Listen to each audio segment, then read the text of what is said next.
Hi there, and welcome again to Coffee with Craig. If you haven't been to these programs before, this is where I look at topical events and give my thoughts, my predictions, and some of my opinions based upon my standpoint as a psychic medium. So today we're going to be dealing with topics such as Donald Trump. We're going to be talking about Boris Johnson. We're going to be talking about the war in Ukraine and much, much more. So be prepared to ask your questions, put your comments, as we welcome you to Coffee with Craig.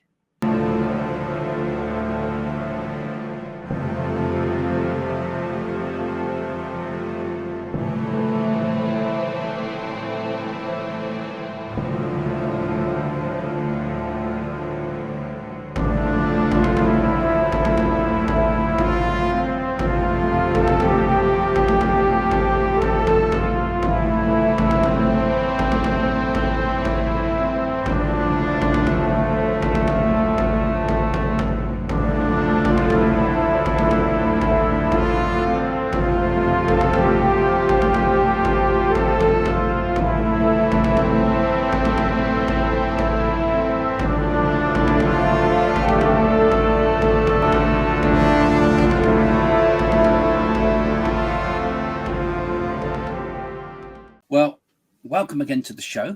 For those of you who don't follow, I've been making a lot of predictions over the years, and some of them, of course, are coming true, have come true, or some go wrong. But most of them tend to get a pretty high hit rate on the things I say that are going to happen.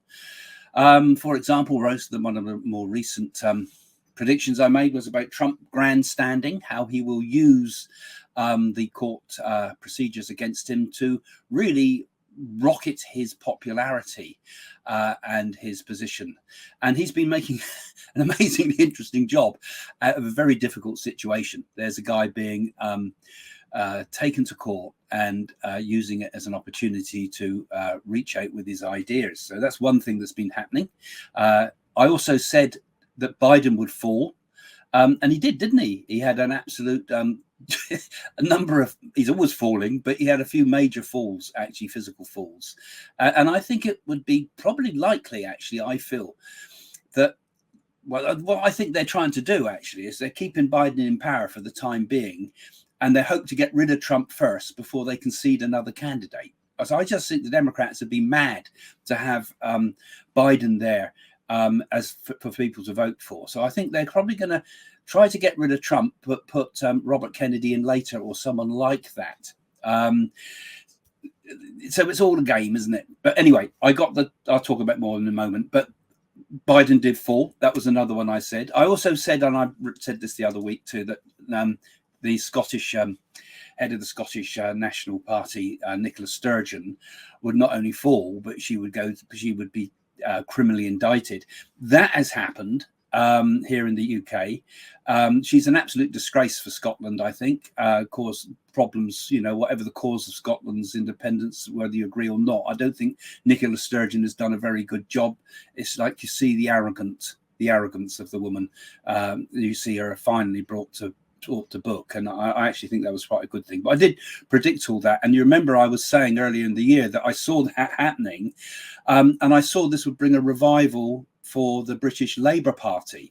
Now, those seats that are going to be threatened because of all what's happened are likely to turn to Labour, and this is something that I think is going to happen ready for the next general election, which is, so I'm not going to cover that one today, but that's something we'll need to address in due course as well. Another one I was talking about was Trudeau. It seems like they're all the leaders of the world, things are happening at the moment, aren't they? Trudeau, I said, and we're going back a year or more when I was saying this, I said that he was going to be found out for taking big bribes from China. And although I don't follow the Canadian press much, I do see that there's been a lot of rumbles about Trudeau. I feel he's going to be a man that's going to be very hard to shake from power. These people, once they get a grip on power, they're very hard to get rid of. Putin being a classic example.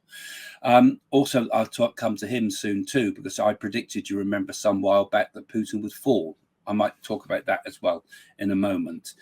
And also, I've spoken again at the beginning of the year about this idea that I said there would be some form of collision between Chinese and American military forces. And when I mean a collision, I mean a kind of a near miss or a clip of something. I said two planes might not hit each other, could be submarines or something. There's going to be something that come so close together that this could trigger real full-on conflict in Taiwan. Well, we've had that. We've had both ships near missing. We've also had very close shaves that were shown on the news about airplanes that nearly buzzed each other to the point that they nearly brought each other down. Could this be what I was seeing? Could this be a foresight of something that's going to happen? Will it happen again? What if, as I said, two submarines collide or something like that, or some shots are fired accidentally? Could it inflame that whole situation? I think China's holding back at the moment, but I still feel this conflict is something that's going to escalate in due course. Possibly also, I feel there may be in the near future another, how can I call it, uprising in Hong Kong. I feel that's all been squashed, but I get the sense that as we get towards Christmas, we might start seeing something to that effect coming up too. Okay, so let's have a look at some of the thoughts of some of these things that I've been considering. I've got a few notes here, but I kind of like to talk kind of freely with you. And don't forget, put your questions, put your comments. I want to know what you guys think. I want to know your questions so that I can address all these in due course. So Trump, he's been done under the Espionage Act. He's claiming that the Presidential Records Act, I think he called it, exempts him from this. He quotes the Clinton tapes, the Socs tapes they called them, what Bill Clinton kept a load of video recordings of things that he shouldn't have had. And of course, there's Joe's garage, as Fat Zappa would call it. We got all the secret documents that were held in Joe Biden's garage. So this is going to be a massively complicated case. And it does appear to somebody that's not trained in the law or somebody looking at most normal people from the outside looking at, well, how come all these people aren't done? Why aren't they all being done? I know they're saying about Trump that he's done, far more because, he tried to cover it up, they say. But don't you think they're trying to get him? Doesn't it seem kind of obvious like that? And the same comes to Boris Johnson in a minute. I get the same sense that, can we trust our whole system? Is it corrupt all the way through? I kind of feel right at the moment, and this isn't just about Trump, this is about everything. I just feel that there's like a really dark shadow in China, a dark shadow in Russia, a dark shadow in Europe, and a dark shadow in America. A dark shadow of corruption that goes extremely deep, and people are looking out for their own interests. They might not all be as part of the same elite, but there's elites in the background that are looking after their own interests, and they don't give a hoot about you and me, do they? Anyway, I'm going off already. I've got a lot to say, so I don't want to be here all day for you. So I think there would be a law case, obviously.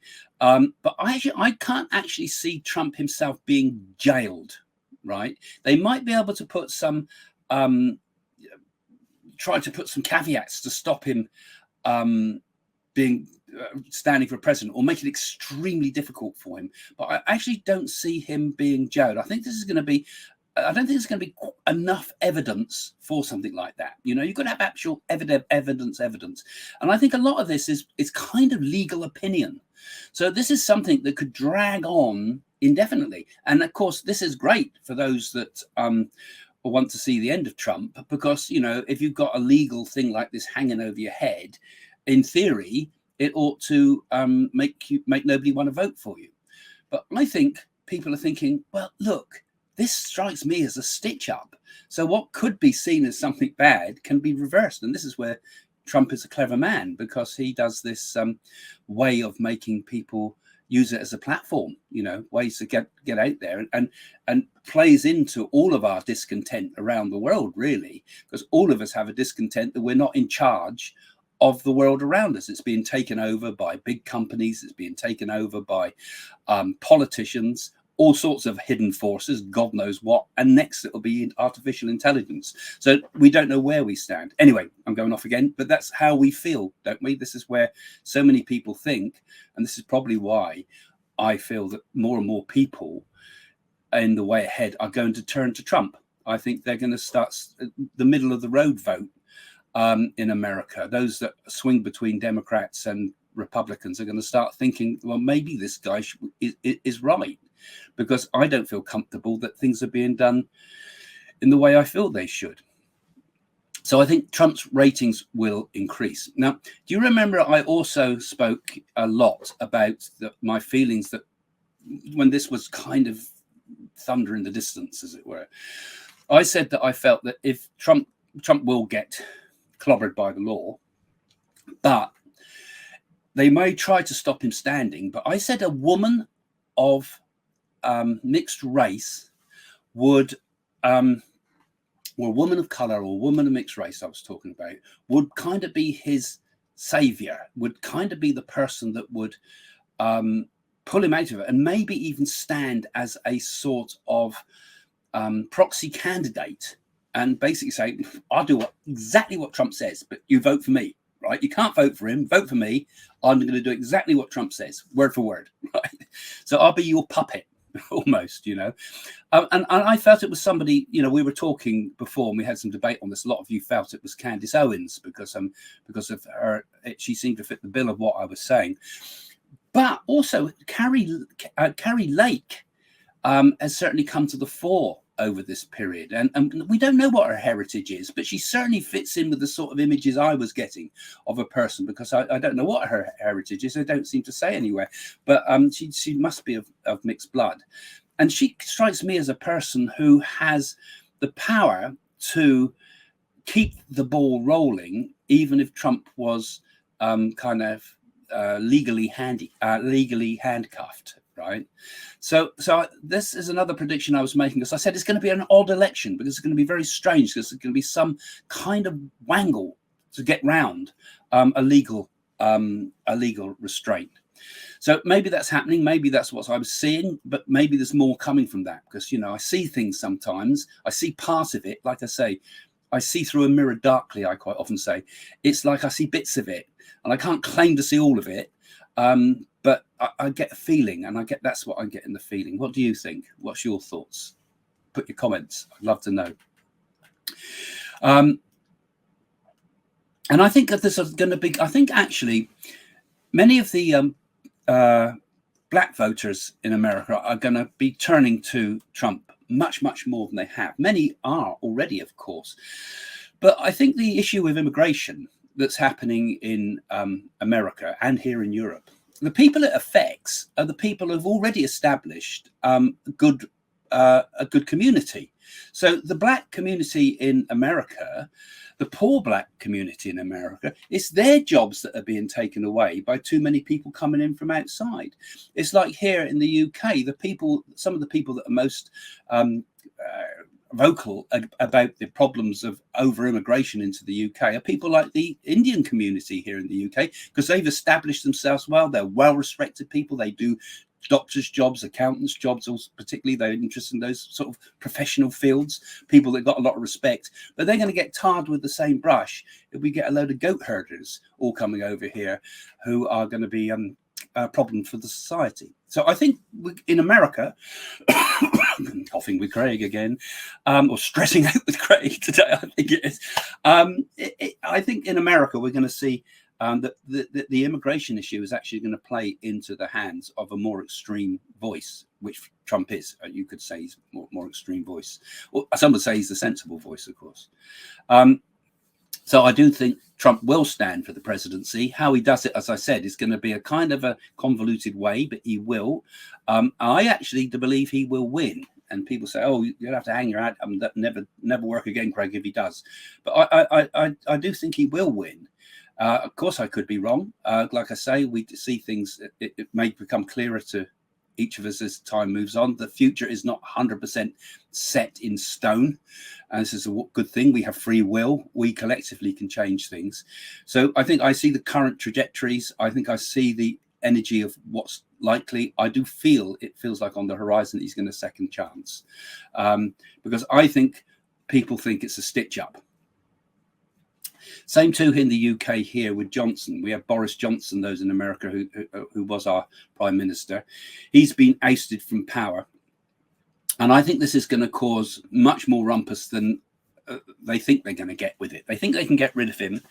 They used mainly the COVID inquiry to kind of kick him out, really, because they've been saying that they were all partying in the House of Commons, having a drink while people were dying in hospitals. And that was true. I think that I don't think that's deniable. But they also forget the whole picture. The things I remember Boris Johnson near dead on his deathbed with extreme COVID and still keeping going and coming back with what appeared to be a very compassionate heart for those that were dying, because he nearly went there himself. And so he had a lot of empathy with that. And I know a lot of people won't like that because they want to focus on the Partygate. But the Partygate actually was more of a mistake, I think, than a two fingers up to you sort of attitude. It wants to be seen as being want to paint him as being some sort of someone that didn't care. And I think Johnson does care about the country. And I think he does care about the issues. And he's one of those few that can actually address it. And although they're trying to stop Johnson being in politics full stop, exactly the same situation as we're getting in America, that I don't think they're going to win with this, because I think public opinion, although muted at the moment, I feel public opinion would still swing behind people like Boris Johnson, because people can see here that there's another stitch up going on. And this is another one that I spoke about early on, because I said, you look back about a year, just under a year, I think it was October last year, I was saying roundabout that I saw Rishi Sunak in power, but actually trying to reverse Brexit to keep everybody on his side. And we're seeing a sort of reversal of Brexit. And we're seeing, and Rishi Sunak, I believe, has used the within his own party, the people that are against Brexit as a tool to destroy the very people that were for Brexit, and he was too, to destroy Johnson. So he's used his own party to kill his own party, as it were, if you see what I mean. So there's a hidden agenda going on here. This is something I talked about. I predicted. I said it would happen. I said we were going to get a reversal of Brexit. I said, well, not a full reversal. We're going to get attempts to reverse Brexit, to soften it all down again, to start bringing in EU laws and the rest of it, and to make us much more compliant to Europe. And why do we do this? So that people like Rishi Sunak can have their moment in power. So I don't think it's the end we've heard of Boris Johnson. I feel he's going to make a comeback, but I think he's going to come back possibly as a new party, because I get the sense there's going to be a new party, a new conservative style party, perhaps a anti-immigration style, all for Britain type of feel to it, type of party, a bit nationalistic. I'm not necessarily saying that's a good thing or I support that or whatever, but I just get the feeling that there's something going to be happening where Johnson may make a stand, and we might see leading members of the Tories joining him, Rees-Mogg perhaps, even he might even do a tie in with Farage or something. I get the feeling there's some other party coming, just as, you get the mainstream news, and then you get a company like GB News come on the screen, and everybody said, "Oh, it's all right wing. It won't ever work. It's falling to pieces," and yet they win all the awards. So I think there's something happening. There's something brewing like that, and I feel it's going to be very significant to British politics. There's almost, like I say, at the moment, don't you think, a sort of an air of darkness. We've got sunny weather, sunny days, but there's like a darkness that's in the soul of our world, a corruption that goes right down all through the levels, where that, you know, just like they claim in America that the you know, the legal system and everything is being used as weaponizing. We're getting exactly the same here. I'll tell you why I think it's happening, partly here in the UK anyway, is because in the past, politicians were usually came out of previous jobs, like they would have worked in industry, or they worked in business, or they would have been leading figures in the trade unions movement, and they were already had experience in the world, and they became politicians kind of as a calling to do something more. So, you know, they've been the head of a unionist party, and they think, I now want to become and go into politics and be part of the Labour Party, or I've done well in business and I feel I'd like to do something for the Tory party, or whatever. You know, they worked like that. Now people are career politicians, so everything they do is based upon, you know, me, isn't it? It's all about, it's my career. They're not doing it despite the fact they've had a career.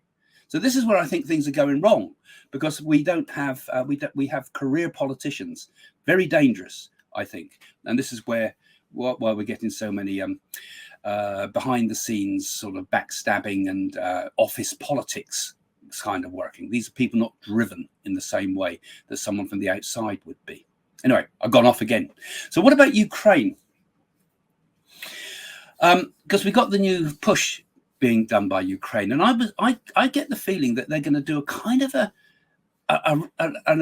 kind of a surprise attack right into the heart of the Crimea, and I'm seeing more ships sunk, and they're holding back at the moment. The war's going to grind on. It's always going to be a grinding on problem with Ukraine. It's one of those wars of attrition, unfortunately, which is creates tremendous long-term suffering. I don't think there's any sudden way of it's going to flip, but I do feel as if they're going to make some quite grandiose attacks right into the heart of the Crimea. When, like I say, I saw ships going again, and a lot of this might be driven by air power and drones as well. So there's a surprise attack in the south. This is where I'm seeing it, and simultaneously, I think Israel's going to get involved in things a bit, actually, because Iran has got involved with Russia, producing lots of drones for them and things like this, which is quite a deciding factor. And Iran's kind of saber rattling here, particularly over nuclear things. I get the feeling there's going to be another surprise attack of some sort of Israel against Iran. There's something going to happen. It's either going to be done directly with air power, or it's going to be some clandestine thing, a James Bond sort of blow up the place sort of thing with the Mossad. There's something going to be going on with that too, which is all tying in very much with the Ukrainian war. I think there's also a lot of behind the scenes deals being done too, because they're scared, actually, because if Trump comes to power in next year in 2024, the first thing he's going to do is stop the war, because he'll just sort of he'll do a deal. He always believes a deal's got to be done, and a deal means everybody goes away unhappy. But I think a good deal means everybody's unhappy, basically. I get the feeling that they're thinking, my God, we've got to do something before Trump gets in power. So there's a lot going on behind the scenes to selling out again and money changing hands, I feel, and there's too much money being drained from this war. So I think we might see some signs of political corruption being revealed that has been going on over Ukraine in the coming months. So I think, like I say, Trump would pull the rug from under Ukraine, I feel, and from Russia's point of view, they need to buy time. So they need to wait, and then hopefully they can do a deal with Trump. That's what I think was thinking in the background. The whole business with Belarus as well. Remember, that was something, again, I spoke about some while back. I saw troops going into Belarus, and I did suggest also in that video, which is going back over 18 months or so, that there would be that the weapons would be taken into Belarus, Russian weapons, which has kind of happened with these nuclear weapons going in. I think they can't use, Belarus can't use those weapons themselves. They can't independently. They're Russian weapons in Belarus, a bit like Russian weapons were tried to put into Cuba. I think this has been done just simply to try to split Ukraine's forces. They have to think about defending Kiev. And it's almost, we can't step over the mark and go into Belarus and chase them back again. I think, however, there's going to be a lot of public unrest in Belarus. Lukashenko, I think, is not as insecure as his position as he thinks he is. So I think we're going to get disruption there. I don't think for a moment those nuclear weapons will be used, but there's always the threat of it, of course. So that's one of the things that worries us. But I don't see them being used, you know.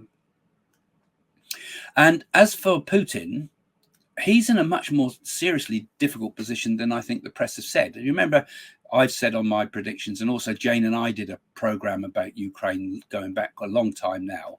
And we said what the ultimate end of this war would be Putin being removed from power, that he would become ill, but then he would be removed.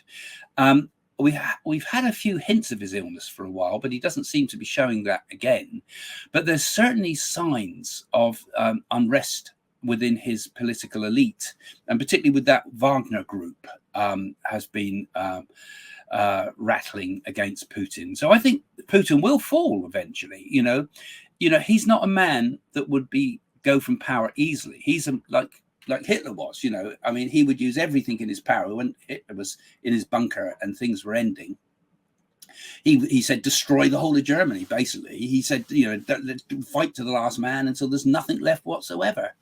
And even if it means destroying our own country, it's like, if you can't have, if I can't. And I think Putin's of that mindset. Everything, all the stakes are on this for him. He cannot lose it. So the only way to end this war ultimately is to remove Putin. It's the only real way that it can happen.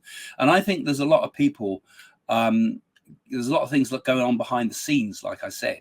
Maybe bribes being done even within the Russians, but West bribing the Russians or something to bring him down.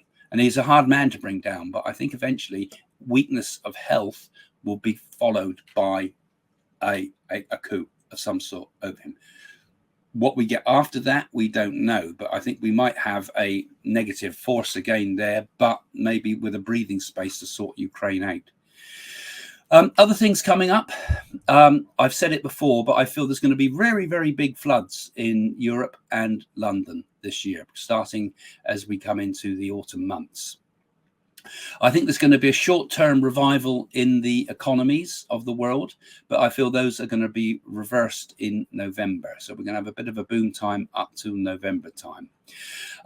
October time is the feeling I get for the further conflicts in Taiwan. I spoke about that. I think that comes to the boiling point in October time of this year. Now, I've also spoken about Harry and Meghan a lot on this channel. Sorry, I don't want to bring you all down after all this optimistic news that I've been giving you. Harry and Meghan, I've said, and Jane has said the same, we feel that ultimately they will split up. And the press already is beginning to ask questions. Are we beginning to see this happen? So is this another prediction that I made that's beginning to happen? I don't know. What's your opinion? Perhaps you could put an opinion. What do you think from what you've observed? Do you think there seems to be cracks in that relationship, or are we just speculating, and should we not be doing this? Let's have your comments on that too. But I do think Harry's going to be hung out to dry ultimately by Meghan. There's no new Netflix deal on the line at the moment. There's no new Spotify deal or contract. Harry could lose his visa. I get the sense that this might actually happen, and it might force him to go somewhere else. Where's he going to go if he can't go to, if he can't be in America? Australians, do you want him? yeah, I doubt it. Canadians, God, would you put up with him? Britain, would he come back to Britain? Harry could be in a very, very weak situation, couldn't he? Because he's been completely compromised by Meghan Markle, completely compromised. He's a puppet in her gigantic ego, Am I wrong? Do you agree? Let's have your comments on that one too. So he's out of his depth. That's my feeling. He's out of his depth. He's been boohoo baby all the time with a very tough mummy with Meghan. And why is at the moment is she's so silent? We haven't heard a lot from her, have we? Really, she's very silent. So I feel it's going to end in tragedy. So I think we're seeing it, and it might be coming quicker than anticipated. I thought it'd be a bit further along the line from this, but maybe it's happening soon. Who knows? So any other thoughts about this? I was thinking that really this is a time of quite bad energy. There's been an awful lot of bad things in the air too with children, hasn't there? Children here in the UK, we've been getting children brutalized and knifed and murdered, and things that you'd never heard about years ago. These things would have. These have been major years for years, but they're almost weekly news of horrors happening in the world, and we seem to be losing our sense of shared humanity. I feel too, but the normal common sense things are being overturned in favor of so many crackpot ideas, really, aren't they? Ideas and weird ideologies, weird beliefs about things, and is nobody normal out there? If you're normal, you're obviously not watching this channel in the first place. But I mean, what's going on? And I think there's a lot going on in the background. Like I say, a lot of this is due to leftist, I think, Marxist sort of theories and ideas, and particularly permeating into the education system, and got to the point where even our comedians can't speak. I mean, where are we? We lose our sense of humor. We've really had it, but nobody dares speak about anything. And we've got such weak generations now of people, all caused, I think, a lot by the internet. People with very, very short attention spans. I think that's dangerous. Intellectually weak because we rely on Wikipedia. We're now going to rely on artificial intelligence, which is brilliant when you use it. It tells you everything, but I mean, we don't think for ourselves, do we? We just completely don't think for ourselves. We let machines do it for us. We let opinions be given to us by Facebook and Twitter and all these knee-jerk sort of reaction things. We don't think, and we're becoming weakened and weakened and weakened. And artificial intelligence is one of those things that is giving people the attention span of fishes, So, but nobody thinks. Nobody wants to think. We're lazy people, aren't we? And we are blindfolded, and we're walking into a dangerous world. I think we need much more self-discipline as individuals. We need to start looking seriously at proper spiritual training. How can we train our attention? How can we learn to be meditative? How can we increase our mental capabilities? How can we see things more clearly, not just awaken to the problems of the world, also awaken to self-awareness, so that we're not constantly being guided always by the most superficial of ideas and thoughts and things. How can we grow as human beings? So those are the things that are missing in the world, and those are the things I and others try to address and try to make the world a better place, actually. Right. Okay, thank you for joining me, and see you soon. Bye for now. Well, if you enjoy my shows here and you enjoy reading my books and you enjoy my work generally, you might like to join me on Zoom, because perhaps you'd like to open your own psychic powers and discover and awaken your spiritual potential. So you can join me now on my transformative psychic workshops, which are on Zoom. Group sessions on Zoom. You will learn to meditate. You'll learn to develop your psychic skills. You'll learn to open your spiritual powers. And I'll share with you my knowledge of spiritualism, plus my knowledge from the East, from India, and the things I've learned over my years. And together, perhaps, we can navigate this troubled world together. We can share our feelings, our thoughts, our hopes, our ambitions with clarity and purpose. So you can join me. Click the link below. It's in the description of this video. Spaces are limited, of course, but join me to unlock your psychic and spiritual potential.